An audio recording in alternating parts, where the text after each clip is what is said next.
우리는 성령 충만했던 예루살렘 교회에도 문제가 있었던 것을 봅니다. 특별히 6장 보면 히브리파, 헬라파 과부들이 구제에 헬라파 사람들이 자꾸 빠지니까 원망을 합니다. 이게 점점 더 커져서 교회에 심각한 문제가 됩니다.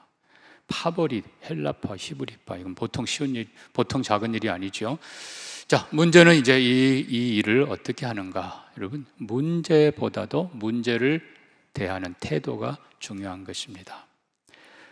사도들은 이 문제를 놓고 함께 의논합니다. 그리고 교회의 사명, 본질, 우선순위 확실히 하고 우리는 말씀 전하는 것과 기도하는 것에 전무 힘쓰리라. 그렇게 하고 또 봉사의 일도 소중하기 때문에 사람을 세우게 합니다. 근데 그 자격을 분명히 얘기해 주고 필요한 인원도 확실하게 얘기해 줍니다. 그래서 사도행전 6장 5절은 이렇게 썼습니다. 온 무리가 이 말을 기뻐하며 믿음과 성령이 충만한 사람 스데반, 빌립 등등 7명을 택하여 사도들 앞에 세우니 사도들이 기도하고 그들에게 안수하니라. 자, 문제를 함께 해결해 가고 그 다음에 7절은 이렇게 말합니다. 하나님의 말씀이 점점 왕성하여 예루살렘에 있는 제자의 수가 더 심히 많아지고 허다한 제사장의 무리도 이 도에 복종하니라. 이런 문제를 잘 해결하고 나면 오히려 하나님께서 그 일로 인해서 놀라운 사역, 열매 풍성하게 하십니다. 그러므로 우리도 문제를 넘어서 오히려 문제가 디딤돌 되어서 더 큰 지혜와 축복으로 나아가기를 바랍니다. 자, 이제 우리는 여호수아를 통해서 사실 여호수아가 지도자가 되기 전에 좀 미숙한 모습들이 좀 있어요. 그 중에 하나 대표적인 게 민수기 11장에 등장합니다. 자, 모세가 너무 힘들어요. 백성들은 자꾸 원망하지, 불평하지.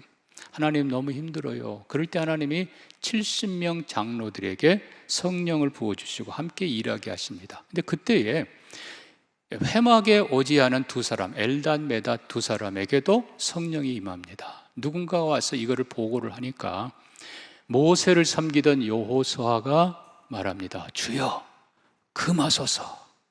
그때 모세가 여호수아에게 말합니다. 여호수아야, 네가 나를 위하여 시기하느냐? 아니라 나는 하나님이 이스라엘 백성 모두에게 성령을 충만케 해주시기를 원하노라. 여러분, 이 미숙함, 사실 이게 어떻게 보면 한편으로는 맞는 얘기겠죠. 모세 오라고 그러는데 안 오니까.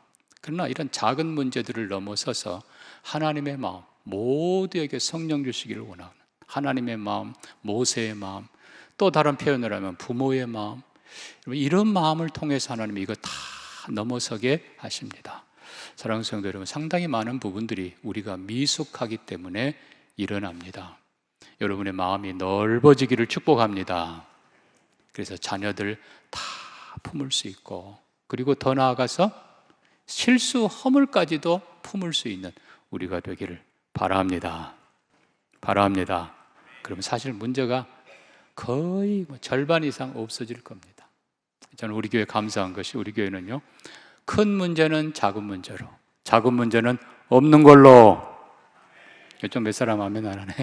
여러분, 작은 문제는 없는 거예요. 그냥 그러려니 하고 넓은 마음으로 품으시기를 축복합니다.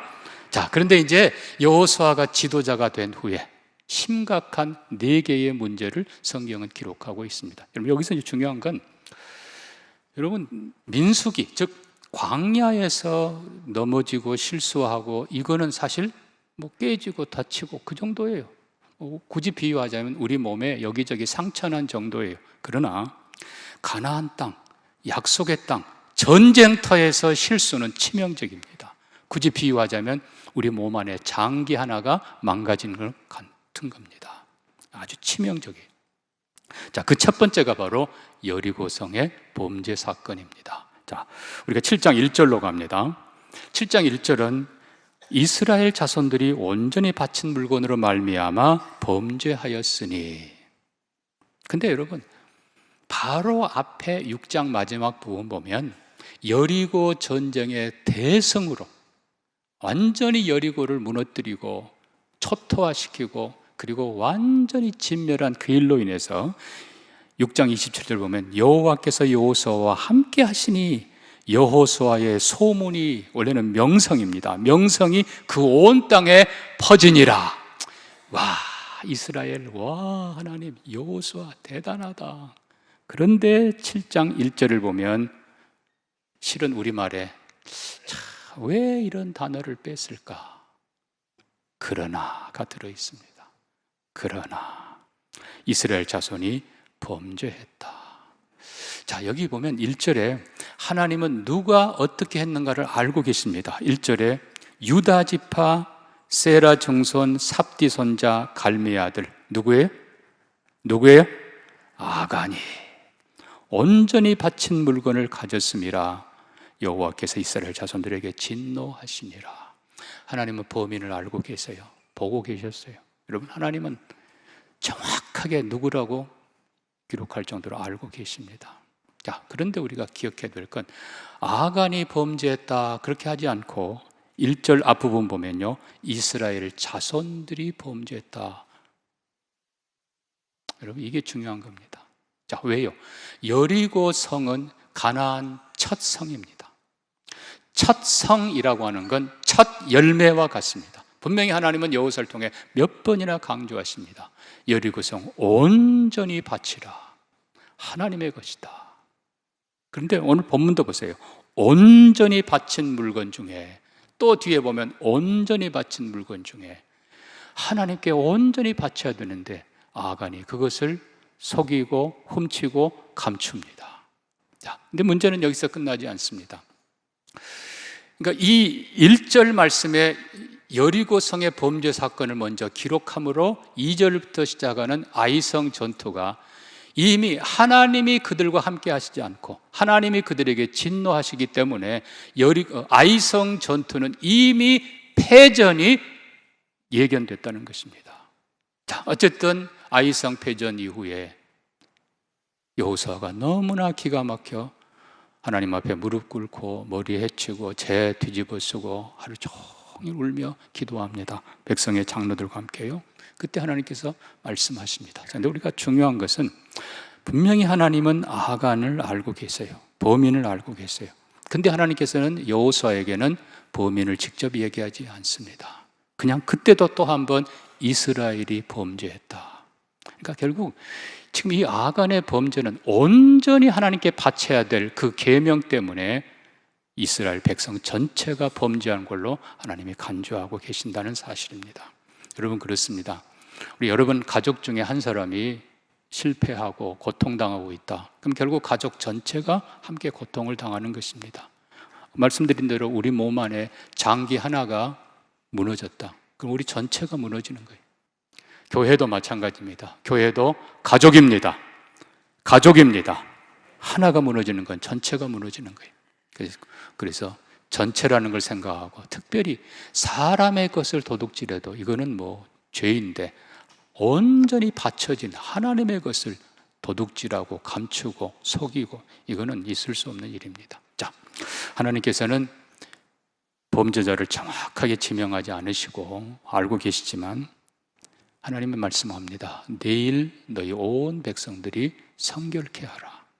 그러니까 하나님께서는 온 백성들에게 먼저는 기회를 주시는데 누군가 범죄자에게도 회개할 기회를 주십니다. 그리고 나서 하나님이 지파를 불러오게 하고 제비를 뽑게 해서 유다 지파가 뽑힙니다. 그 다음에 족속을 부릅니다. 그리고 그 집안의 남자들을 부릅니다. 여러분, 안타까운 것은요, 이 아간이라는 사람이 하나님이 차마 알라, 나를 알냐. 그러니까 결국 지파가 뽑혀 유다 지파가 뽑히고 자기들 가문이 뽑히고 점점 다가오는 것, 하나님은 분명히 지금 회개할 기회를 주시는데 끝까지 마지막 남자 중에 아간, 너 바로 너라. 자기 자신이 제비 뽑힐 때까지 버티고 있었던 거예요. 여러분, 중요한 건 이겁니다. 어떤 신학자는 이렇게 얘기합니다. 우리가 심판을 받는 것은 우리의 죄 때문이 아니라 끝까지 숨기고 완악하게 버틴 것 때문이라. 그렇습니다, 여러분. 우리는 다 허물과 죄 많고 실수할 수 있습니다.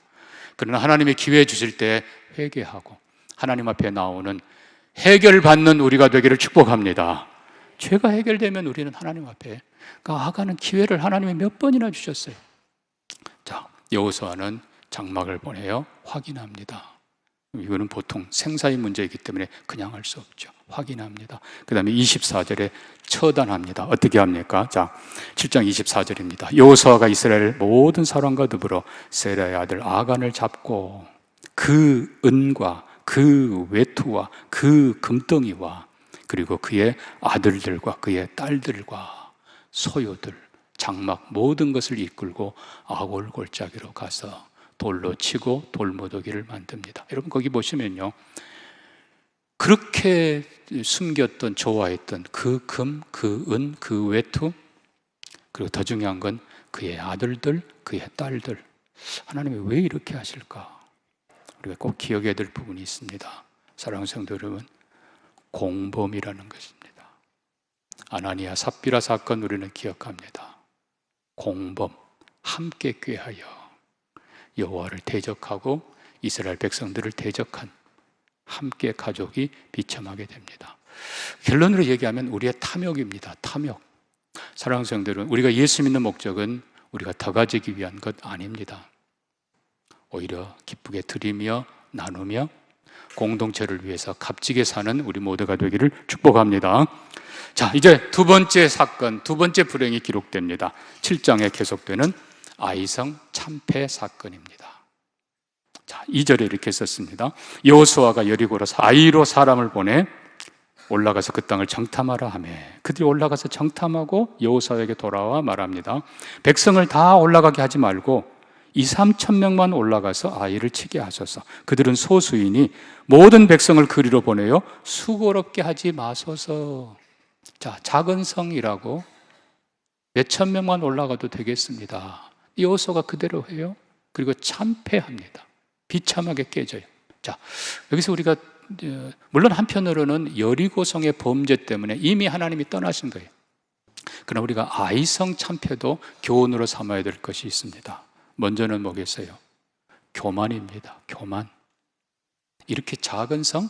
이 정도야? 여러분, 여리고성이 무너진 것, 여리고성을 점령한 건 이스라엘 백성들의 능력이 아닙니다. 하나님이 하신 것입니다.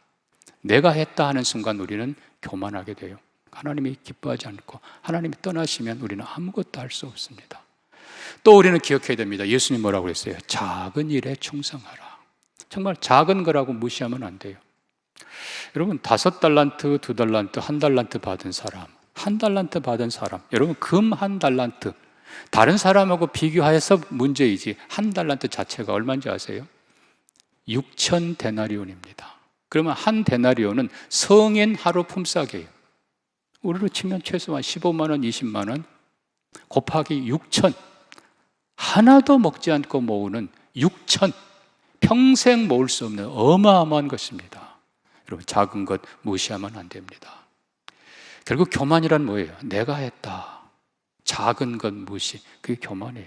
교만은 반드시 넘어집니다. 겸손하시기를 바랍니다. 그럼 겸손은 뭡니까? 나 못해요가 아니에요. 겸손은 하나님의 말씀한 대로, 자 8장 1절에 이렇게 씁니다. 여호와께서 여호수아에게 이르시되 두려워하지 말라, 놀라지 말라. 군사를 다 거느리고 일어나 아이로 올라가라. 그리고 너는 복병을 두고 그리고 최선을 다하라. 여러분 이게 승리의 길입니다. 교만이 아니라 몇천 명만이 아니고 백성 다 함께 올라갑니다. 그리고 이전보다 더 지혜롭게 복병을 두고 최선을 다해서 아이성을 공격합니다. 작지만 단단한 아이성, 어떻게 보면 죽기 살기로 버티는 아이성, 하나님이 넘어서게 하십니다. 그렇습니다. 사랑하는 성도 여러분, 우리 신앙생활의 가장 큰 걸림돌이 바로 이 교만입니다. 하나님 앞에 더 겸손하고 내가 아니라 오늘도 나는 은혜로 삽니다. 하나님 도와주세요. 지난번 말씀한 대로 하나님의 도우심으로 최선을 다하는 여러분 되기를 축복합니다. 자, 이제 세 번째 문제가 등장합니다. 바로 9장입니다. 자, 9장 가면은 기브온이 기브온 족속이 먼 데서 온 것처럼 꾸미고 그리고 찾아와서 여호수아와 족장들에게 얘기합니다. 당신의 하나님 명성을 들었습니다. 당신의 명성을 들었습니다. 자, 결국은 여호수아와 족장들이 기브온 민족, 상당히 큰 부족입니다. 기브온 부족이 그냥 당신의 하나님 최고입니다. 여호수아 당신 이길 자가 없습니다. 칭찬하니까 성경 보니까 하나님께 묻지도 않고 확인하지도 않고, 특별히 또 9장 15절 보면요, 여호수아가 곧 그들과 확친하고 그냥 즉석에서 칭찬에 금방 넘어간 여호수아와 족장들이 이틀 사흘도 안 되어서 기브온 실체가 드러나게 됩니다. 먼 부족이 아니었네. 그것도 가나안의 한 중심에 있는 큰 부족이. 그 백성들이 원망합니다. 자, 18절 뒤에 보니까 회중이 다 족장들을 원망하니. 회중이 원망합니다. 왜요? 기브온이라는 부족이 사는 그 땅이 정말 노른자 땅이고 좋은 땅인데 이제 그 땅을 잃어버리게 되는 거예요. 못 차지하는 거예요. 그러니까 회중들이 원망합니다. 자, 여기 이제 우리가 그 다음 사건을 우리는 알고 있습니다. 기브온을 치기 위해서 남부 연합군이 조직되고 쳐들어옵니다. 근데 지금 이스라엘의 상태는 어떻습니까? 백성이 원망하고 여호수아가 지금 궁지에 몰려 있습니다. 한마디로 불신과 분열의 모습입니다. 근데 고맙게도 족장들이 나서서 여호수아를 변호하고 백성들을 진정시킵니다. 우리가 잘못한 건 안다. 그러나 여호와의 이름으로 맹세했기 때문에 우리는 죽일 수 없다. 대신 그들을 종으로 삼자. 어쨌든 중요한 건 족장들이 이 문제를 더 키우지 않습니다. 어느 한편 들지 않습니다. 여호수아 편도 변호해주고 백성들도 타일러주고, 그렇게 하고 결과로 치면은 이스라엘 백성들이 일단은 한마음 된 후에 그들이 연합군을 맞아 전쟁을 치른다는 것입니다. 여러분, 적진 앞에 분열은 이미 실패한 거예요. 여러분, 하나님께서는 언제나 우리가 한마음 한뜻으로 나아갈 때 함께 하시고 도우십니다. 하나님은 주의 백성들이 서로 불화하고 서로 돕지 않을 때는 하나님도 도울 수가 없어요. 여러분, 하나님은 여러분들이 부부싸움 오면 하나님이 장로 편 들겠어요? 권사 편 들겠어요? 저 같아도 그냥 못할 것 같아요. 여러분, 부모하고 자녀가 사이 안 좋으면 미안하지만 누구 편 들겠어요? 하나님이 가장 기뻐하는 것은 하나 되는 것입니다. 가족이, 부부가 선한 뜻으로 하나 되었을 때 당연히 하나님이 함께 하시고 어떤 것도 이기도록 역사하십니다. 자, 이제 마지막 문제가 등장합니다. 여호수아 22장입니다. 저 뒤로 가면요, 22장에 한 7년여 전쟁, 중부전쟁, 남부전쟁, 북부전쟁 끝나고 그리고 이스라엘 기업을 나눠줍니다. 그래서 21장 마지막 부분 보면 여호와께서 이스라엘 족속에게 말씀하신 선한 말씀이 하나도 남음이 없이 다 응하였더라. 그때에 여호수아가 르우벤 사람, 갓 사람, 므낫세 반지파를 불러서 그들에게 말합니다. 너희가 지금까지 너희 형제를 위해서 최선을 다해서 오래도록 수고한 것을 내가 안다. 내가 참 고맙게 생각한다. 여호수아가 그들을 칭찬하고 축복하고 그리고 믿음으로 살 것을 권면하고 그들에게 많은 전리품을 챙겨서 요단 동편 그들의 기업으로 돌아가게 합니다. 자, 이 부분을 보면서 저는 이게 우리 주님의 모습인 것 같다. 여러분, 하나님께서는 우리의 수고와 눈물과 아픔을 다 보고 계십니다.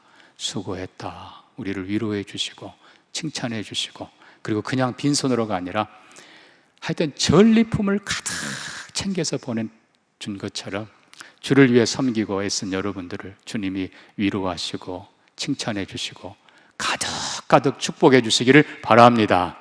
자, 근데 문제는 이 사람들이 돌아가다가 요단강가에 제단을 하나 쌓았는데 10절입니다.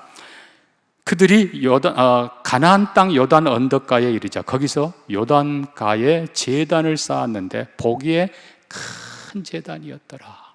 아주 그냥 제단을 쌓았는데 옛날 성경은 볼만한 큰 제단이었다. 어마어마한 웅장한 제단을 거기 쌓아 놓습니다.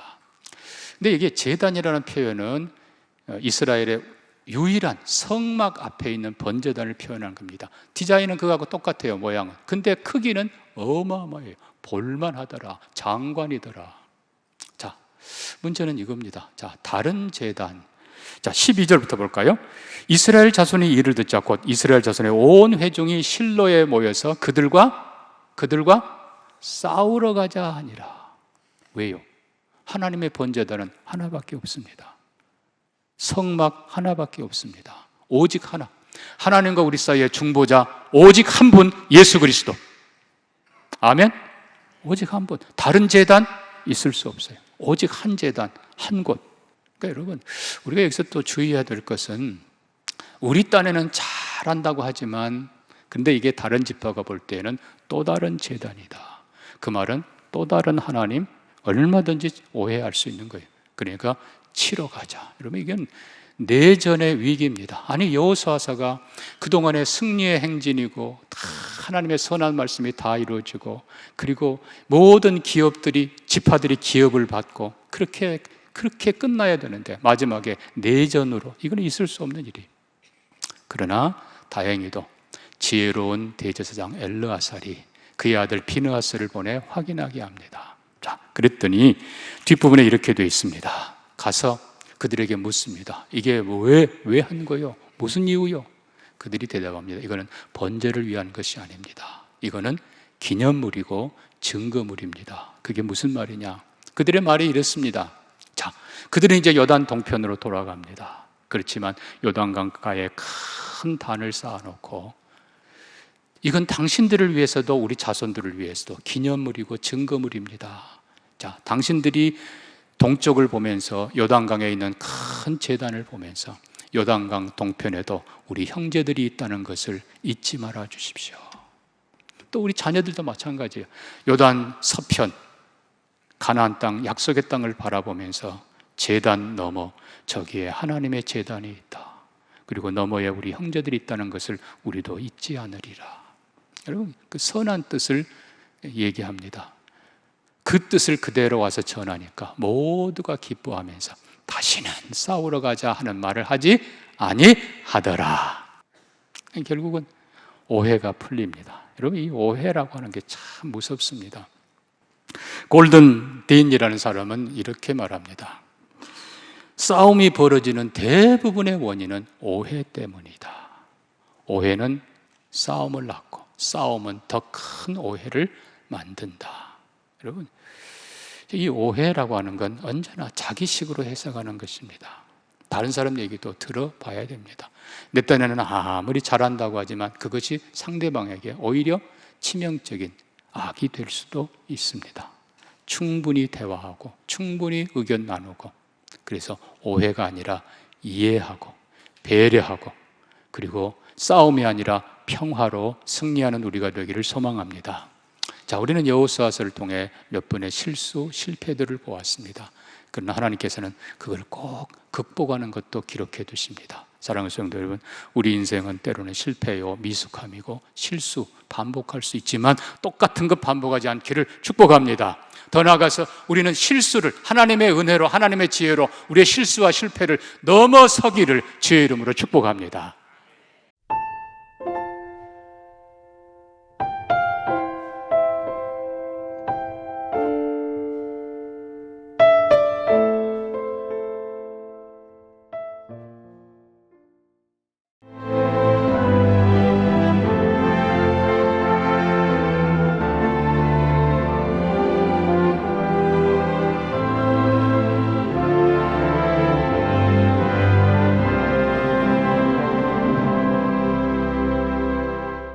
누구보다 먼저, 누구보다 빠르게 미래를 준비해온 전라남도.